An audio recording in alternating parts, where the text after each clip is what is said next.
नमस्कार। मैं सुधीर श्रीवास्तव ज्योतिष अनुसंधान केंद्र में आपका स्वागत करता हूं। आज के इस एपिसोड में हम लोग बात करेंगे, अगर कुंडली में उच्च के ग्रह स्थित हैं और वक्री हैं तो क्या वो नीच के समान फल देने लगते हैं। अगर किसी जातक की कुंडली में कोई ग्रह उच्च का होकर वक्री है तो क्या वो नीच ग्रह के समान फल देगा। ये कथन सही है, गलत है, क्या अंतर है, आज इस विषय पर हम लोग चर्चा करेंगे। उच्च का ग्रह एग्जाल्टेड प्लैनेट अगर कुंडली में वक्री है या इंग्लिश में कहें रेट्रोग्रेड है तो हमारे यहाँ बहुत शास्त्रों में ऐसा लिखा गया है, ऐसा वर्णन है और एक अवधारणा है कि अगर उच्च का ग्रह वक्री हो जाए तो नीच के समान फल देने लगता है, नीच ग्रह के समान फल देने लगता है। मतलब अगर कोई आपकी कुंडली में उच्च का ग्रह है और अगर वो वक्री है तो आप तो सोच रहे होंगे आपकी कुंडली में उच्च का ग्रह एग्जाल्टेड प्लैनेट है, लेकिन आपको लाइफ में काफी सारी स्ट्रगल, संघर्ष, जस्ट लाइक कोई डेविलेटेड प्लैनेट को रिजल्ट देता है, कोई नीच का ग्रह रिजल्ट देता है, उस तरह का ग्रह, उस तरह का फल आपको मिलेगा। और शास्त्रों भी बहुत ऐसा लिखा है। तो क्या ये कथन सत्य है कि अगर कुंडली में उच्च का ग्रह है तो नीच के समान फल देगा? क्या अंतर है, कहां पे अंतर आ रहा है, क्या डिफरेंस आ रहा है? मैं अपने इस विषय को समझने के लिए हमें सबसे पहले तो रेट्रोग्रेशन के प्रोसेस को समझना चाहिए। और रेट्रोग्रेशन के प्रोसेस को हम लोगों ने पिछले एपिसोड में डिस्कस कर लिया है और उसका लिंक मैंने डिस्क्रिप्शन सेक्शन में दे रखा है, वहां से आप रेट्रोग्रेशन प्रोसेस को पूरा देख सकते हैं, क्या होता है ग्रहों का वक्री होना। और मैंने रेट्रोग्रेड एग्जाल्टेड प्लैनेट के ऊपर भी एपिसोड बनाया हुआ है और रेट्रोग्रेड डेविलेटेड प्लैनेट के ऊपर भी एपिसोड बनाया हुआ है। सबका लिंक मैं आपको डिस्क्रिप्शन सेक्शन में दे रहा हूं, वहां से आप देख सकते हैं। आज का विषय बहुत महत्वपूर्ण है कि जब कोई व्यक्ति अपनी कुंडली में उच्च का ग्रह देखता है तो मन थोड़ा हर्ष के साथ खुशी से भर जाता है कि भाई मेरी कुंडली में उच्च का ग्रह है तो उससे संबंधित जिन भावों के कारकत्व हैं उनसे संबंधित कुछ शुभ फल मुझे अपने जीवन में प्राप्त होंगे। लेकिन और कई बार ऐसा देखा गया है, अगर ग्रह वक्री है और एग्जाल्टेड है तो उल्टा जातक को काफी सारे लाइफ में संघर्ष देखने पड़ते हैं, स्ट्रगल्स देखने पड़ती है। तो इस चीज को पहले समझने के लिए कि उच्च के वक्री ग्रह में और नीच के ग्रह में क्या डिफरेंस है, क्या अंतर है, क्या ये बात सही है, तो हमें इस चीज को समझने के लिए स्टेप बाय स्टेप में आपको आज मैं रेट्रोग्रेशन के प्रोसेस को डिफाइन नहीं करूंगा, जो कि ऑलरेडी हम लोगों ने पिछले एपिसोड में डिस्कस कर लिया है, जिसको मैंने लिंक दे रखा है डिस्क्रिप्शन में, वहां से आप देख सकते हैं। आज हम बात करते हैं कि हमें इस पॉइंट को समझने के लिए सबसे पहले तो ये समझना पड़ेगा कि एक नॉर्मल एग्जाल्टेड प्लैनेट और एक रेट्रोग्रेड एग्जाल्टेड प्लैनेट, मतलब कोई सामान्य उच्च का ग्रह और एक उच्च का वक्री ग्रह, क्या दोनों की डिग्निटी में अंतर आ जाता है। कोई ग्रह उच्च का कब होता है? जब वो अपनी हाईएस्ट डिग्निटी में होता है, मोस्ट कंफर्टेबल स्टेट पे होता है। तो जब कोई क्या रेट्रोग्रेड एग्जाल्टेड प्लैनेट और नॉर्मल एग्जाल्टेड प्लैनेट, क्या दोनों में डिफरेंस है? थोड़ा इसको समझिए। मैं आज सिर्फ रेट्रोग्रेशन प्रोसेस के कुछ महत्वपूर्ण बिंदुओं पर बात करेंगे कि जब कोई ग्रह रेट्रोग्रेड होता है तो जो उसके दो महत्वपूर्ण कंक्लूजन निकल के आते हैं वो ये है कि रेट्रोग्रेड प्लैनेट रेट्रोग्रेशन के समय, ग्रहों के वक्रत्व के समय, वह ग्रह पृथ्वी के समीप रहता है, पृथ्वी के समीप आता है, तब ऐसा ये इल्यूजन होता है कि वह ग्रह वक्री हो गया है। पहली बात तो हम लोगों ने पिछले एपिसोड में डिस्कस किया था, आज भी उसको रिपीट कर दे रहा हूं कि कोई भी ग्रह अपनी ऑर्बिट में पीछे की तरफ नहीं चलता है, क्योंकि वक्रत्व का मतलब है रिवर्स, कि कोई भी ग्रह अपनी, अगर हम ज्योतिष शास्त्र की डेफिनेशन से बात करें तो वक्री ग्रह वह होता है कि जो कि पीछे की तरफ जा रहा होता है। लेकिन इसको टेक्निकली बात करें, इसको अगर हम लॉजिकली समझें तो कोई भी ग्रह सोलर सिस्टम में अपनी ऑर्बिट में पीछे की तरफ नहीं जाता है, सारे ग्रह आगे की ओर चलते हैं। तो रेट्रोगेशन का सबसे महत्वपूर्ण बिंदु यह है कि रेट्रोगेशन के प्रोसेस के समय कोई रेट्रोगेशन प्रोसेस तब होता है जब कोई ग्रह रेट्रोगेशन के टाइम में अर्थ के करीब आ जाता है, तब वह ग्रह वक्री हो जाता है। मैं यहाँ पे रेट्रोगेशन की डिफिनीशन पे नहीं जा रहा हूँ, उसका एक्सप्लेनेशन हम लोगों ने पिछले एपिसोड में दे रखा है। मैं तो देखिए वक्रत्व का एक सिंपल डिफिनीशन है कि अर्थ को पृथ्वी से हम जब उस ग्रह को देखते हैं जो ग्रह वक्री हो रहा है, तो ये प्रतीत हो रहा है कि वह ग्रह पीछे की ओर जा रहा है, जबकि वास्तव में कोई भी ग्रह पीछे की ओर नहीं जाता, वह आगे की ओर हो जाता है। तो ऐसा ये इल्यूजन है। तो एक रेट्रोगेशन का प्रोसेस जो क्या है, इल्यूजन है, भ्रम है कि हमें पृथ्वी से देखने पे आभास हो रहा है, ये प्रतीत हो रहा है कि कोई ग्रह पीछे की ओर जा रहा है। तो मैं तो जब कोई ग्रह रेट्रोगेट होता है, तो आज हम इसके प्रोसेस पर डिस्कस नहीं करेंगे, इसके महत्वपूर्ण बिंदुओं पर डिस्कस करेंगे। रेट्रोगेट जब कोई प्लैनेट होता है तो वह पहला मोस्ट इंपॉर्टेंट कंक्लूजन है कि पृथ्वी के करीब होता है। दूसरा कंक्लूजन यह है कि रेट्रोगेशन के समय उस ग्रह की स्पीड धीमी होती है, जो क्योंकि मैंने बताया था आपको कि जो ऑर्बिट होती है वो इलिप्टिकल शेप में होती है, ओवल शेप में होती है, अंडाकार शेप में। तो ऑर्बिट की जो सारी प्लेसेस हैं और वहां से जो सूर्य की दूरी है, सारी प्लेसेस से एक समान नहीं है, कहीं पे कम है। ऑर्बिट की किसी पर्टिकुलर प्लेस से सूर्य की जो दूरी है सारे जगह पे एक समान नहीं है, क्योंकि ऑर्बिट ओवल शेप में है, इलिप्टिकल शेप में है, कहीं पे कम है, कहीं पे ज्यादा है। तो रेट्रोगेशन का जब प्रोसेस होता है तो जब वो तब होता है कि जब वो ग्रह अपनी ऑर्बिट में सूर्य से जब काफी दूर जाने लगता है, तो उसके ऊपर सूर्य का जो ग्रेविटेशनल फोर्स होता है वो कम अप्लाई होने लगता है। जब वो कम अप्लाई होने लगता है तो ग्रह रिलैक्स हो जाता है और उसकी जो स्पीड है वो धीमी होने लगती है, क्योंकि उसके ऊपर सूर्य का जो ग्रेविटेशनल फोर्स है वो कम अप्लाई हो रहा होता है। और जब ग्रह सूर्य के करीब आता है तब उसके ऊपर सूर्य का ग्रेविटेशनल फोर्स ज्यादा तेजी से अप्लाई होने लगता है, जिसके फलस्वरूप उस ग्रह की गति बढ़ जाती है, क्योंकि सूर्य का जो ग्रेविटेशनल फोर्स उस ग्रह के ऊपर अप्लाई हो रहा है उसको बैलेंस करने के लिए उस ग्रह की स्पीड बढ़ जाती है। और जब वो दूर जाने लगता है सूर्य से तो रिलैक्स होने लगता है और अपनी गति को धीमा करता चला जाता है। तो वक्रत्व का प्रोसेस तब होता है जब कोई ग्रह अपनी ऑर्बिट में सूर्य से काफी दूर जाने लगता है, और पृथ्वी से जब हमें उस ग्रह को हम देखते हैं तो ये भ्रम जनरेट होता है कि ये ग्रह पीछे की ओर जा रहा है। और जो तीसरा कंक्लूजन है रेट्रोगेशन प्रोसेस का, रेट्रोगेशन प्रोसेस क्या है आज उसको हम डिफाइन नहीं करेंगे, उसके जो कंक्लूजन है, जो उसके मोस्ट इंपॉर्टेंट बिंदुज हैं उन पर चर्चा करेंगे। दूसरा पॉइंट ये था रेट्रोगेशन के प्रोसेस के समय ग्रह की स्पीड धीमी हो जाती है। वजह यह है कि ग्रह अपनी ऑर्बिट में सूर्य से दूर जाने लगता है। और जो तीसरा पॉइंट ये है कि सूर्य दूसरे में हो गया किसी स्पीड से, और तीसरा हो गया कि वह ग्रह अपनी ऑर्बिट में सूर्य से, अपनी कक्षा में सूर्य से दूरी पर जा रहा है, अर्थात उस ग्रह के ऊपर सूर्य का प्रभाव कम होता जा रहा है। तो रेट्रोगेशन के समय तीन महत्वपूर्ण बिंदु आपको याद रखने हैं। पहला, रेट्रोगेशन के प्रोसेस के समय ग्रह पृथ्वी के समीप आ जाता है। दूसरा, रेट्रोगेशन के प्रोसेस के समय ग्रह की स्पीड स्लो हो जाती है। तीसरा महत्वपूर्ण बिंदु कि रेट्रोगेशन प्रोसेस के समय ग्रह अपनी ऑर्बिट में, अपनी कक्षा में सूर्य से काफी दूरी पर जाने लगता है, और जब वो काफी दूरी पर जाने लगता है तो एक निश्चित दूरी के बाद उस ग्रह की गति धीमी होने लगती है, क्योंकि एट दैट टाइम वो पृथ्वी से करीब आ रहा होता है। तो पृथ्वी से देखने पे यह आभास होता है कि वह ग्रह पृथ्वी से देखने पे आभास होता है, जब टेकिंग ओवर होता है कि होता है कि वो ग्रह पृथ्वी से दूर जा रहा होता है। जब ये दो ग्रह एक दूसरे को टेक ओवर करते हैं या आगे पीछे होते हैं तब ये प्रोसेस होता है। जस्ट लाइक दो कार हैं, दोनों कार एक फॉरवर्ड डायरेक्शन में जा रही हैं, एक कार धीमी एक तेज है, तो जो तेज वाली कार है वो धीमी वाली कार को ओवरटेक करेगी।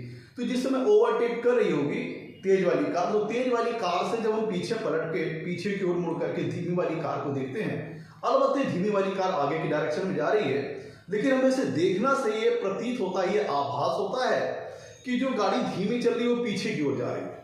सेम एज इट इज ये प्रोसेस यहीं पे भी अप्लाई होता है। तो जो तीन कंक्लूजन है रेट्रोगेशन प्रोसेस के दरमियान वो हम लोगों ने यहाँ पे डिस्कस किए।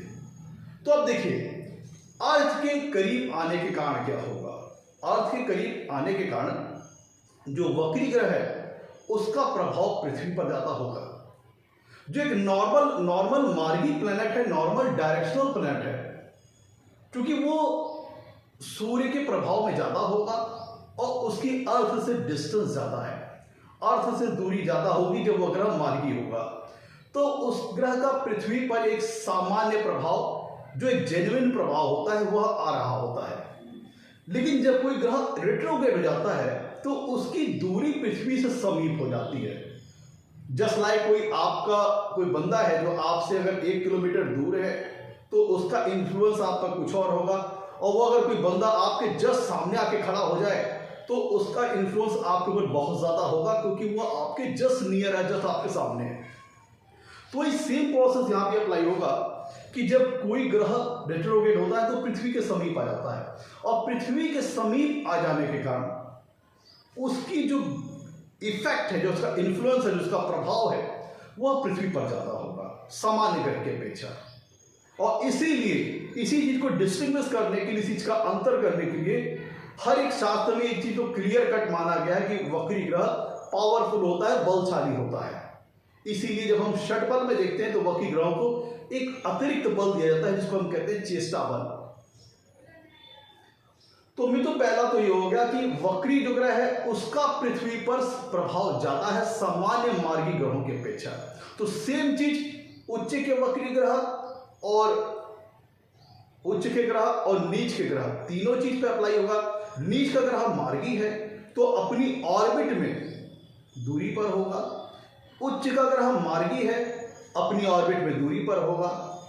उच्च का वक्री ग्रह अलबत्ते अपनी उच्च की राशि में है, लेकिन रेट्रोग्रेड होने के कारण उसका पृथ्वी पर प्रभाव ज्यादा होगा, क्योंकि रेट्रोग्रेशन के प्रोसेस के समय वह उच्च का ग्रह पृथ्वी के करीब आ जाएगा।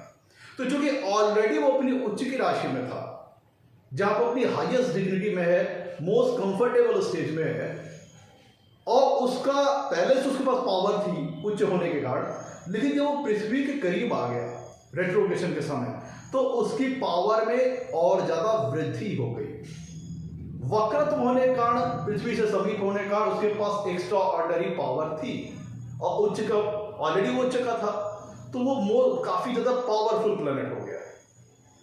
तो यहां तो देखिए, उच्च के ग्रह में और उच्च के वक्री ग्रह में यहां पे एक अंतर आ गया कि उच्च का ग्रह मार्गी है तो अपनी ऑर्बिट में नॉर्मल है, और उसकी ग्रह की और अर्थ के बीच की जो दूरी है वो एक सामान्य दूरी है। लेकिन जो उच्च का ग्रह वक्री हुआ है उसकी सामान्य उच्च ग्रह की अपेक्षा पृथ्वी से दूरी काफी कम हो गई रेट्रोग्रेशन प्रोसेस के समय, और पृथ्वी से समीप आ जाने पर उच्च के वक्री ग्रह का पृथ्वी के ऊपर प्रभाव ज्यादा हो गया। तो उसको आप समझिए कि डबल पावर मिल गई। ऑलरेडी वो उच्च की राशि में था, उसकी वजह से वो पावरफुल था, और वक्रत्व रेट्रोग्रेड हो गया तो इसलिए उसको पावर बूस्टर मिल गया, पावर डबल हो गई। और तीसरा जो फैक्टर आता है कि वो ये है कि जो रेट्रोग्रेशन प्रोसेस के समय ग्रह की रफ्तार धीमी होती है, एक सामान्य मार्गी ग्रह की अपेक्षा, सामान्य डायरेक्शनल प्लैनेट की अपेक्षा एक वक्री ग्रह की रफ्तार धीमी होती है। अब यहां पे अगर हम उच्च के सामान्य उच्च के ग्रह और उच्च के वक्री ग्रह में डिफरेंशिएट करके देखें, तो जो उच्च का ग्रह है मित्रों वो पावरफुल तो है, हाईएस्ट डिग्निटी में अपनी उच्च की राशि में है, लेकिन वो डायरेक्शनल होने के कारण, मार्गी होने के कारण उसकी स्पीड तेज है, क्योंकि सूर्य का ग्रेविटेशनल फोर्स उसके ऊपर ज्यादा अप्लाई हो रहा है। लेकिन जो वक्री ग्रह होता है, मैंने बताया था आपको, जो रेट्रोग्रेशन जब होता है तब होता है जब कोई ग्रह अपनी कक्षा में सूर्य से दूर जाने लगता है, और एक निश्चित दूरी के होने के बाद उसके ऊपर सूर्य की जो ग्रेविटेशनल फोर्स अप्लाई हो रही होती है उनका प्रभाव कम होने लगता है, जिसके फलस्वरूप ग्रह रिलैक्स होने लगता है, उसकी स्पीड धीमी होने लगती है। तो यहां पे एक डिफरेंस आ गया कि जो सामान्य उच्च का मार्गी ग्रह था उसकी स्पीड तेज थी, क्योंकि उसके ऊपर सूर्य का ग्रेविटेशनल फोर्स ज्यादा अप्लाई हो रहा था, जिसको बैलेंस करने के लिए उसकी स्पीड तेज थी। और जो उच्च का ग्रह वक्री था, वह क्या था कि उसकी सारी चीज ठीक थी, उसके पास पृथ्वी से समीप होने का पावर भी थी और एक सामान्य उच्च ग्रह की अपेक्षा ज्यादा पावर थी, क्योंकि सिमिलरिटी देखें तो दोनों ग्रह उच्च की राशि में है, लेकिन पृथ्वी से समीप हो जाने का इसके पास ज्यादा पावर आ गई।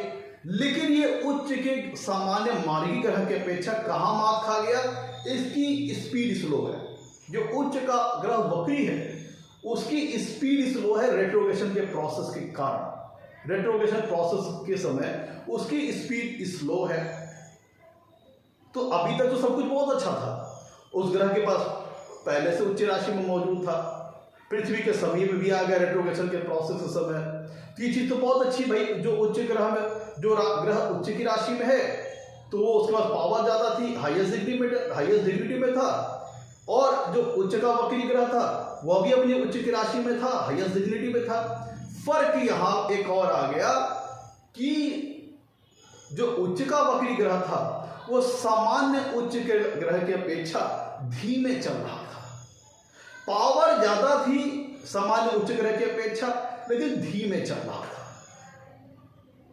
गति धीमी थी। जब कोई ग्रह धीमे चल रहा है तो उसका फल भी धीमा आएगा। एक सामान्य उच्च के मार्गी ग्रह की अपेक्षा जो उच्च का वक्री ग्रह है उसका फल भी धीमा आएगा, क्योंकि वो धीमी गति से चल रहा है। तो होगा क्या, कंक्लूजन ये निकला कि उसका पृथ्वी के ऊपर प्रभाव ज्यादा है। पृथ्वी पर प्रभाव ज्यादा है क्योंकि पृथ्वी के समीप है और ऑलरेडी उच्च की राशि में है, तो पावर डबल ट्रिपल हो गई। लेकिन तो यहां से ये क्लियर हो गया कि जो किसी पर पावर ज्यादा है तो सामान्य उच्च की ग्रह अपेक्षा वो आपको ज्यादा तेजी से प्रभावित करेगा, उसका पृथ्वी पर इंपैक्ट, पृथ्वी पर इन्फ्लुएंस बहुत ज्यादा होगा, प्रभाव ज्यादा होगा उस ग्रह का। लेकिन स्पीड स्लो है। जब स्पीड स्लो है तो उसको धीमे फल देना पड़ेगा। भाई स्पीड स्लो है, धीमे चल रहा तो धीमे फल देगा। जस्ट लाइक उसी तरह समझिए कि कहीं पे आप सफर कर रहे हैं ट्रेन में, इलेक्ट्रिक इंजन के माध्यम से सफर कर रहे हैं, तो अगर इलेक्ट्रिक इंजन से आप किसी ट्रेन में चल रहे हैं, इलेक्ट्रिक इंजन वाली ट्रेन में, तो आपने किसी दूरी को तय समय में 1 घंटे में पूरा कर लिया, और उतनी ही दूरी को अगर आप कोयले वाली इंजन के ट्रेन के माध्यम से ट्रेवल करते हैं, जो कोयले वाला इंजन होता है, तो पता चला उतनी ही दूरी को तय करने में कोयले वाले इंजन ने 2 घंटा ले लिया या 3 घंटा ले लिया, क्योंकि उसकी स्पीड स्लो है, कोयले वाला इंजन लगा है। तो सेम चीज यहीं पे है, पावर सामान्य उच्च ग्रह की अपेक्षा उच्च के वक्री ग्रह के पास ज्यादा है, लेकिन गति सामान्य जो उच्च का ग्रह है, सामान्य उच्च का जो मार्गी ग्रह है, उससे उसकी गति धीमी है। तो यहां तो मात खा गया। अब उसका ये जो गति धीमा होना हुआ, जो स्पीड स्लो होना हुआ, उसने क्या किया, चूंकि उस ग्रह का पृथ्वी पर प्रभाव ज्यादा है सामान्य उच्च ग्रह की अपेक्षा, तो वो ज्यादा तेजी से प्रभावित करेगा, ज्यादा इंटेंसिटी से प्रभावित करेगा। उसकी जो क्षमता है प्रभावित करने की, अर्थ पे रह रहे लोगों को ज्यादा है, लेकिन गति धीमी है। तो क्या हुआ कि एक रिस्ट्रिक्टेड मैनर में, एक बंधन के साथ, एक स्लो स्पीड के साथ, एक जो स्पीड में एक स्मूथनेस ना होकर के बेचारे को उच्च के वक्री ग्रह को धीमे रिजल्ट देना पड़ेगा, क्योंकि धीमे चल रहा है। तो वो उसमें क्या करेगा, उतार चढ़ाव, ऑब्स्टेकल्स, स्ट्रगल्स, हो सकता है आपको कोई काम एक बार में ना हो, उसी काम को आपको दोबारा करना पड़े बिगिनिंग से, या फिर किसी नए काम को करना पड़े, क्योंकि बेचारा मात खा रहा है, उसकी स्पीड स्लो है, तो वो सामान्य उच्च की ग्रह की अपेक्षा धीमे फल देगा, सामान्य उच्च ग्रह की अपेक्षा धीमे फल देगा। और धीमे फल देने का मतलब है कि टाइमिंग ज्यादा है। भाई उच्च का सामान्य मार्गी ग्रह किसी फल को देने में अगर 30 साल का समय ले रहा है, तो उच्च का वक्री ग्रह उसी फल को देने में 45 साल का समय ले सकता है, 50 साल का समय ले सकता है। तो इसका मतलब क्या हुआ, एक बात क्षणिक आ गई कि रेट्रोग्रेड प्लैनेट क्या करते हैं, डिले कर सकते हैं, ऑब्स्टिकल्स ला सकते हैं, स्ट्रगल्स ला सकते हैं, किसी एक काम को बार बार रिपीट करना पड़ सकता है, या किसी एक काम को करने में एक बार में ना सफलता मिले, इसको दोबारा करना पड़े, तिबारा करना पड़े। ऑब्स्टिकल्स, स्ट्रगल्स वगैरह आ सकते हैं अगर कुंडली में कोई उच्च का वक्री ग्रह है। तो यहां पे डिफरेंस क्लियर हो रहा है कि उच्च का वक्री ग्रह पावरफुल है सामान्य उच्च ग्रह से ज्यादा, लेकिन उसकी स्पीड धीमी है सामान्य उच्च ग्रह की अपेक्षा। तो जब धीमी है तो धीमा फल देगा, और धीमा फल देने का मतलब है कि कोई चीज टाइमली नहीं होगी, उसमें स्ट्रगल ऑब्स्टिकल्स आ सकते हैं। तो वो क्या करेगा, उनमें थोड़ी बाधाएं, ऑब्स्टिकल्स, किसी काम को रिपीट करना, बार बार रिपीट करना, इस तरह चीजें हो सकती है, किसी काम को दोबारा फिर से बिगिनिंग से करना। लेकिन अगर यही उच्च का वक्री ग्रह फेवरेबल हो गया, उस लग्न विशेष के लिए कारक ग्रह है, फेवरेबल ग्रह, भाग्य सहयोग कारक ग्रह है, तब यहां पे एक फायदा क्या है कि चूंकि उसके पास एक सामान्य उच्च के ग्रह की अपेक्षा पावर बहुत ज्यादा है, वह पृथ्वी को ज्यादा पावर से प्रभावित कर रहा है। तो इसका मतलब क्या हुआ कि अगर उच्च का ग्रह किसी प्रकार की सक्सेस जातक को दे रहा है, तो उस सक्सेस का 2 टाइम्स या 3 टाइम्स ज्यादा सक्सेस एक रेट्रोगेट जो उच्च का वक्री ग्रह है वो दे सकता है कुंडली में, क्योंकि उसके पास एक पॉजिटिव, स्पीड स्लो है, ये नेगेटिव बात है, लेकिन उसका पृथ्वी के ऊपर प्रभाव ज्यादा है, ये पॉजिटिव फैक्टर है। तो मतलब 100% आपको प्रभावित करेगा। और ऐसी दशा में वो अगर आपके लिए लग्नेश हो गया, या योग कारक ग्रह हो गया, या भाग्येश हो गया, कोई फेवरेबल ग्रह इस तरह की स्थिति में आता है, तो आपको एक सामान्य उच्च की मार्गी ग्रह की अपेक्षा वो 2 टाइम्स सक्सेस को बढ़ा सकता है, 3 टाइम्स सक्सेस को बढ़ा सकता है, इनॉर्मस लेवल की सक्सेस आपको दे सकता है, जो कि एक सामान्य उच्च का मार्गी ग्रह आपको नहीं दे सकता था। तो ये तो क्लियर हो गया सामान्य उच्च का ग्रह, उच्च के ग्रह की डिफिनीशन, अंतर।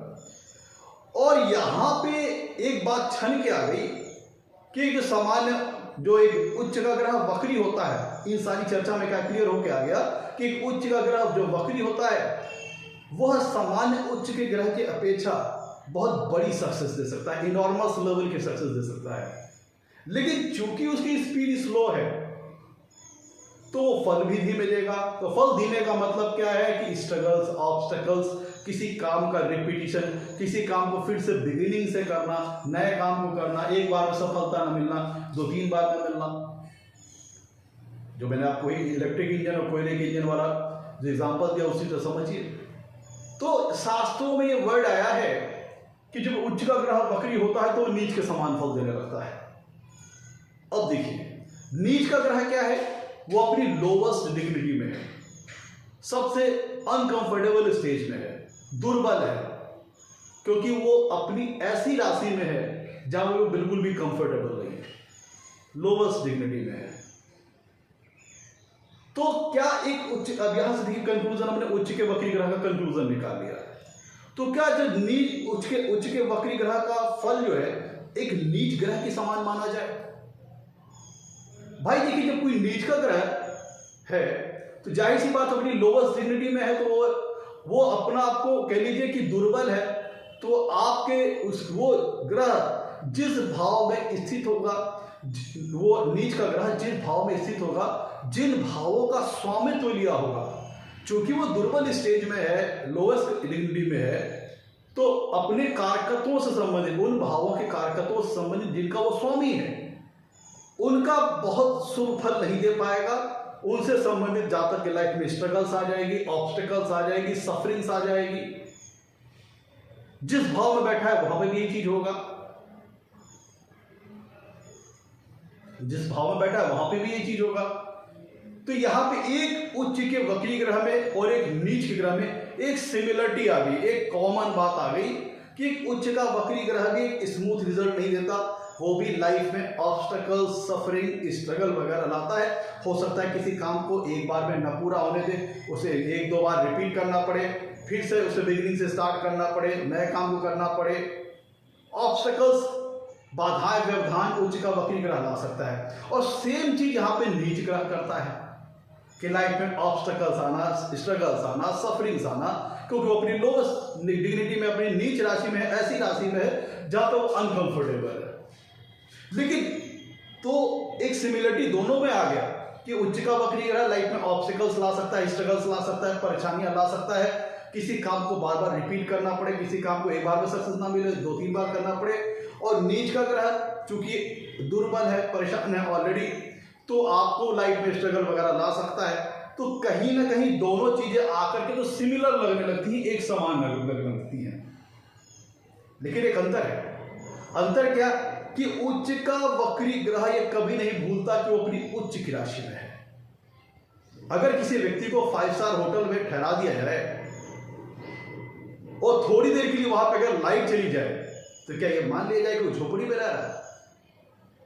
ऐसा नहीं है।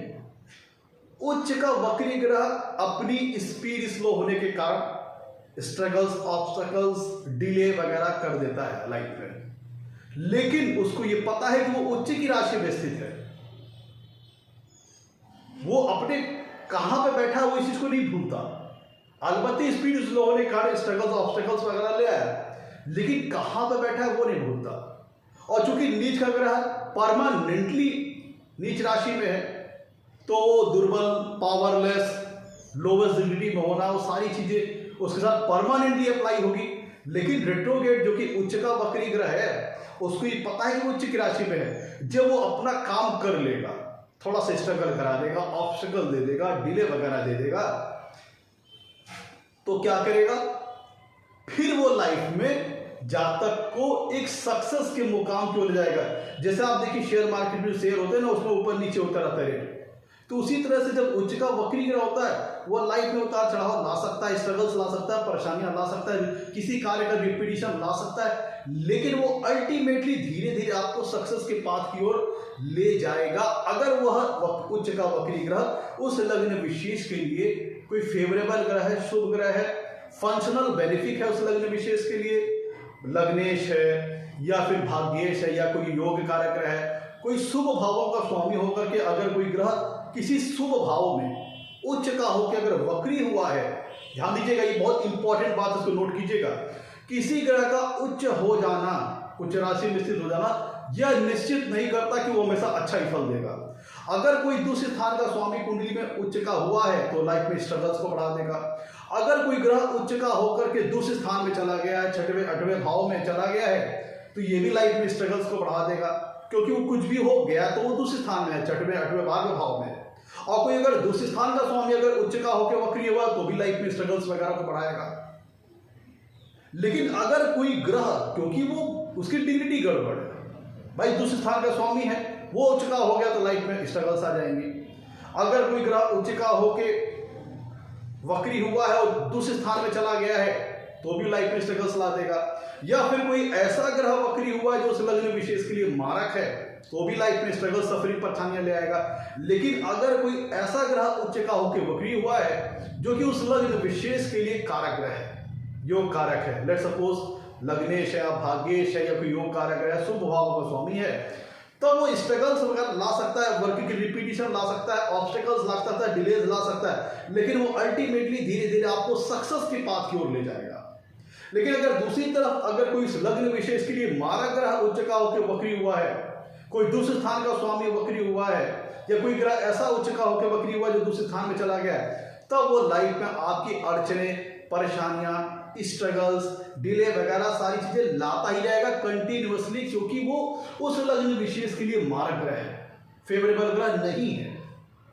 तो सिर्फ उच्च के ग्रह को वक्री देख करके किसी निष्कर्ष पर मत पहुंच जाइए क्या ये नीच का समान फल देगा या उच्च का समान फल देगा।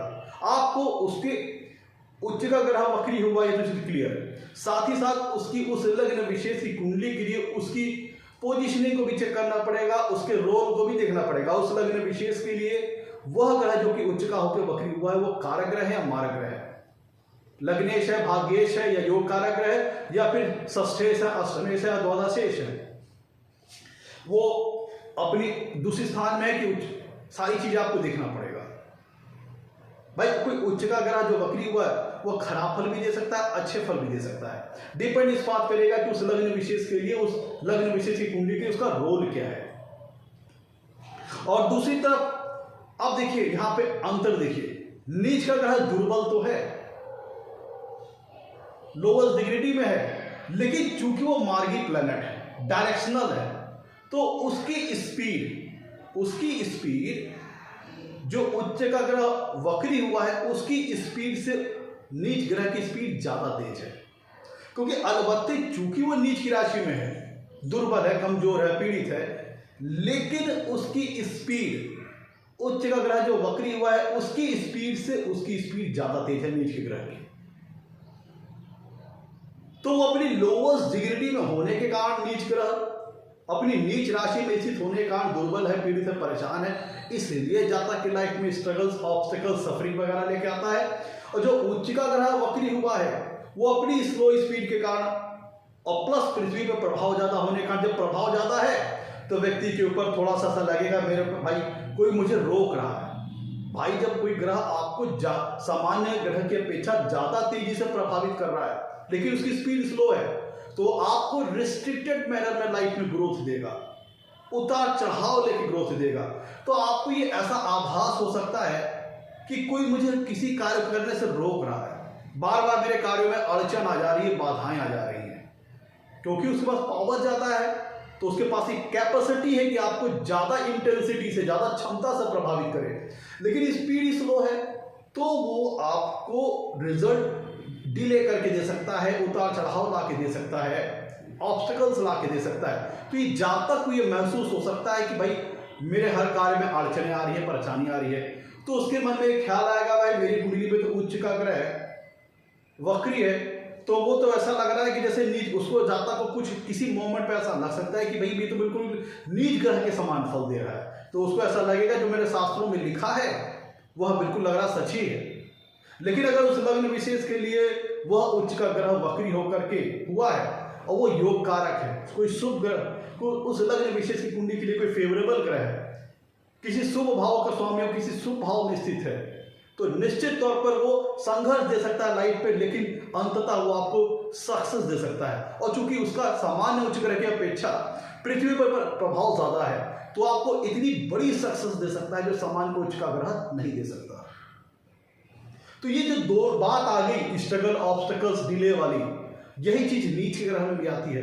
लेकिन चूंकि वो ऑलरेडी लोवेस्ट डिग्निटी में है, अगर उसका नीच भंग कहीं से नहीं हो रहा है तो परमानेंट लाइफ में आपको स्ट्रगल, सफरिंग, परेशानियां वगैरह देता रहेगा। लेकिन रेट्रोग्रेड प्लैनेट एक थोड़ा स्ट्रगल करा देगा, डिले वगैरह करा देगा, तो आपको बहुत बड़ी सक्सेस लाइफ में दे सकता है, क्योंकि वो ये नहीं भूलता कि वो उच्च की राशि में है। तो ये था एक थोड़ा इस पे डिस्कशन। एक उदाहरण देखिए आपके सामने मैं लाया हूं। ये पहली कुंडली एक अभिनेता की कुंडली है। इनकी कुंडली में शुक्र देखिए नवम भाव में है, मीन राशि में, शुक्र की उच्च की राशि है और शुक्र यहाँ पे वक्री है। और देखिए बुध भी मीन राशि में है तो बुध मीन राशि में नीच के हो जाते हैं। तो शुक्र यहाँ पे नवम भाव में उच्च की राशि है और वक्री है। तो अगर शास्त्रों की सिर्फ क्लासिकल की डिफिनेशन पे बिलीव करके चलें तो शुक्र यहाँ पे उच्च का ग्रह होकर के वक्री है तो नीच के समान फल देगा। और बुध ऑलरेडी अपनी नीच राशि में है तो इस नवम भाव में शुक्र जो कि उच्च का होकर वक्री ग्रह था अब वो नीच ग्रह की तरफ बिहेव करेगा। और बुध ऑलरेडी नीच राशि में है तो जब दो ग्रह नवम भाव में नीच राशि के हो जाएंगे तब ये क्या करेंगे, तब ये क्या करेंगे, लाइफ में स्ट्रगल को बढ़ा देंगे। लेकिन यकीन मानिए इस अभिनेता ने लाइफ में बहुत बड़ी सक्सेस हासिल की, बहुत बड़ा मुकाम हासिल किया। और देखिए एक दूसरी कुंडली है आपके सामने, ये एक सिंगर की कुंडली है, गायिका की कुंडली है। और इनकी कुंडली में बुध उच्च के चौथे भाव में स्थित है। ये गायिका की कुंडली है, इसमें देखिए बुध चौथे भाव में उच्च के हो और ये वक्री है। बुध चौथे भाव में उच्च के होकर वक्री है। तो शास्त्रों की एक प्रीडिफाइंड डेफिनेशन को मान के चले तो ऐसा जातक का जीवन बहुत ज्यादा परेशानी से घिरा रहेगा, स्ट्रगल से रहेगा, क्योंकि उच्च का ग्रह वक्री है तो नीच के समान फल देगा। लेकिन यहाँ पे बुध की डिग्निटी को देखिए, बुध यहाँ पे लग्नेश है और चौथे भाव का स्वामी है, लग्नेश है और चौथे भाव का स्वामी है और चौथे भाव में अपनी उच्च राशि के विराजमान है, लेकिन वक्री है। तो क्या मान ली कि नीच के समान फल देंगे?